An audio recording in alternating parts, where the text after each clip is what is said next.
Have you ever wondered why it feels like your emotions control you instead of the other way around? Maybe it's that moment when you blow up in anger, even though you know it's only making things worse. Or when sadness takes over without warning. Sadhguru's teachings are simple yet revolutionary. Your emotions don't come from the outside. They're created inside you. This means the power to change is in your hands. But hold on, it's not just about meditating and pretending everything's fine. There's a practical, game-changing technique that can turn things around. Want to know how to take charge and finally find peace? Emotions are like seasonings. You get to choose what you add to your life.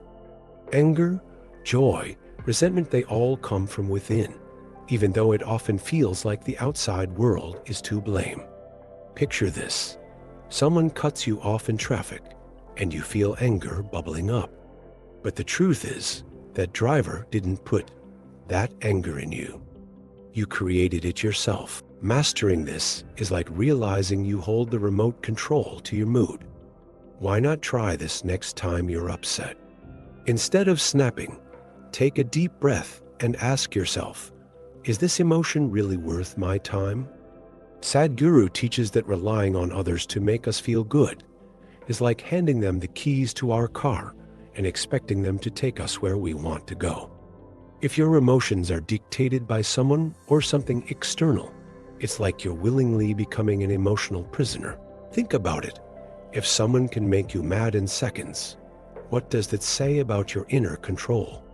Here's a simple exercise to try. Pick a positive emotion, like gratitude, and write down 3 good things that happened today. It's a small step, but it helps you strengthen your inner power. Still, the hardest part is breaking the habit of blaming the outside world. Maybe you have a childhood memory where you were hurt, and now certain triggers bring those feelings rushing back. This shows how the past can hijack the present if we let it. But here's the amazing part. The same mechanism that creates pain can also create joy. It all depends on what you choose to focus on. So, as you think about this, another question arises. Is the key to changing your emotions really about taking control of where you place your attention? Have you noticed how anger takes over before you even realize what's happening? It's almost like a button gets pushed, and suddenly you're reacting instead of choosing how to respond. Sadhguru explains that true emotional mastery happens when you replace that automatic reaction with conscious creation. Imagine turning an insult into a smile, not to please the other person, but to prove to yourself that you're bigger than any provocation. Here's a practical tip. The next time someone irritates you, pause for 10 seconds. Use that time to think, how can I respond in a way that lifts my energy instead of draining it? The secret lies in what Sadhguru calls inner engineering. It's like reprogramming your system so that, instead of falling into old patterns of anger or resentment, you consciously choose love, joy, or even calm neutrality. Think of someone you admire for their composure and resilience. They weren't born that way, they practiced internal control. You can start with a simple exercise. Choose a positive phrase, like, I'm bigger than this, and silently repeat it when you feel triggered. Over time, you'll notice your mind shifting from reaction to creation. Transforming anger or hurt into something higher isn't weakness, it's pure power. It's like taking destructive energy and turning it into fuel for something incredible. But this shift doesn't happen overnight, it takes consistency. And as you practice, an intriguing thought arises.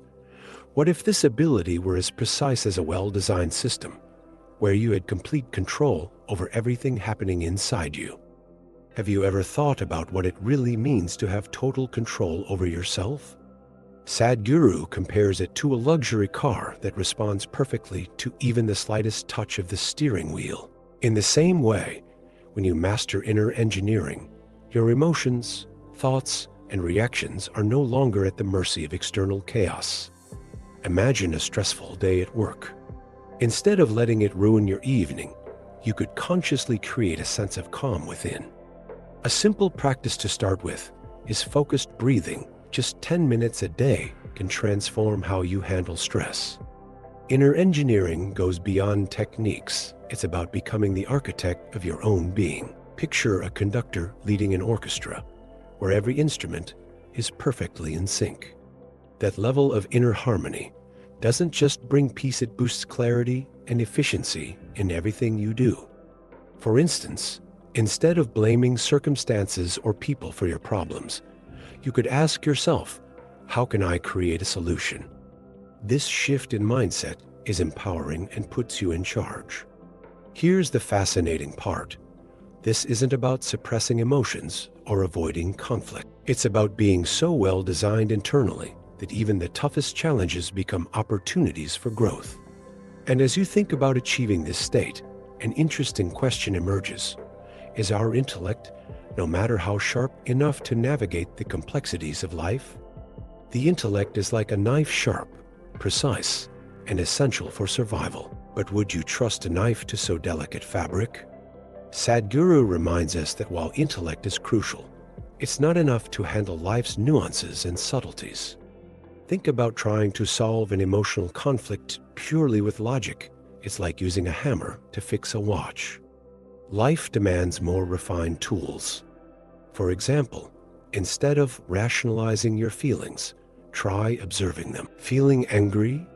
Ask yourself, what is this emotion trying to teach me? Relying solely on intellect is like using a GPS that only knows highways when you need to navigate narrow alleyways. The human mind is capable of so much more when aligned with intuition and perception. Consider major life decisions, like choosing a partner or career. How many times have you realized the logical choice wasn't necessarily the right one? Sadhguru encourages us to tap into this inner wisdom that goes beyond logic, offering a deeper understanding of life. Here's the dilemma. The more we lean on intellect, the more we risk disconnecting from intuition. This creates what Sadhguru calls frayed edges in life, areas of dissatisfaction that reason alone can't mend. So, how do we overcome this?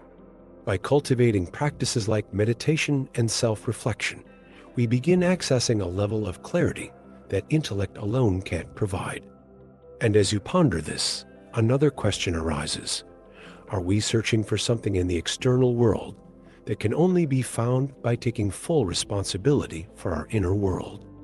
For centuries, people have turned to religion for comfort, answers, and sometimes even excuses to avoid taking responsibility. Sadhguru challenges us with a powerful idea. True liberation doesn't come from blindly believing in something external, but from taking charge of our inner and outer worlds. Think of someone who blames fate for their financial struggles without ever evaluating their own decisions or actions. The difference between survival and excellence lies in choosing to take full responsibility. How about starting small? Write down a few areas in your life where you've been avoiding responsibility. This shift is a call to autonomy. Sadhguru doesn't dismiss religion, but emphasizes that it should inspire growth, not dependence. Consider how some people pray for happiness while others create it through conscious action. Instead of waiting for something divine, the challenge is to ask yourself, what can I do today to transform my life? For instance, if you want a harmonious relationship, begin by working on your own energy. Meditation and open communication can be the first steps. What's fascinating about this approach is how empowering it is. When you stop searching outside for what can only be cultivated within, the transformation is profound. You realize you're no longer at the mercy of circumstances, you're the sculptor of your reality. And as you delve into this idea, another question arises. What happens when we step away from comfort and face discomfort with courage and intention? Growth rarely happens in comfort zones. Think back to the first time you tried to learn something challenging, like riding a bike or speaking in public. That uncomfortable feeling of not knowing what you're doing is actually the starting point for expanding your abilities. Sadhguru reminds us that avoiding discomfort is like avoiding the sun. Because it's too hot, you can shield yourself a bit, but without it, nothing grows. Want a practical example? Try doing something small but challenging every day. It could be starting a conversation with a stranger or trying out a new hobby. Entering the unknown is scary, but it's also incredibly rewarding. When you embrace discomfort, you're essentially telling life that you're ready for more. This might mean leaving a stable job to pursue your passion or having a difficult conversation to resolve a conflict. Sadhguru suggests that every moment of discomfort is a disguised opportunity, asking only that you stay calm and determined. It's like building muscle at the gym. It's painful at first, but later, you feel the strength you've gained.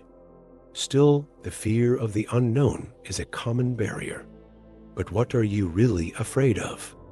More often than not, it's the fear of failure or suffering. And as you reflect on this, a new perspective emerges. What if overcoming the fear of suffering is the true gateway to freedom and fully embracing life? Imagine a world where the fear of suffering no longer controls you. For many, that seems impossible. But Sadhguru teaches that mastering your inner faculties is the key to breaking free from this paralyzing fear. Think of how small worries like losing a job or facing rejection often grow into massive obstacles in our minds. Now, imagine facing those same situations with the confidence that, no matter what happens, you'll have the strength to handle them. Here's a practical exercise. Visualize the worst-case scenario and then ask yourself, can I handle this? You'll be surprised by the answer. The fear of suffering is like a shadow. The more you run from it, the larger it grows. But when you turn around and face its source, you realize it's created by your own mind. Sadhguru challenges us to stop blaming the external world and take charge of our internal reactions. For example, if you're afraid of failing an important project, ask yourself, what's the worst that could happen? Often, recognizing that suffering is temporary gives you the courage to move forward, no matter the obstacles. Freedom from fear isn't just about bravery, it's about wisdom. It's understanding that pain is a part of life, but suffering is a choice. Once you master this distinction, you're ready to embrace everything life has to offer without hesitation. And as you internalize this idea, a new horizon opens up.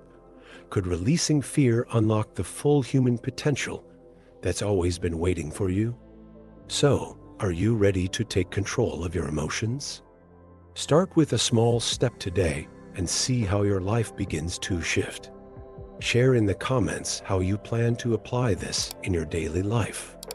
And don't forget to subscribe to the channel, turn on notifications, and keep learning with us.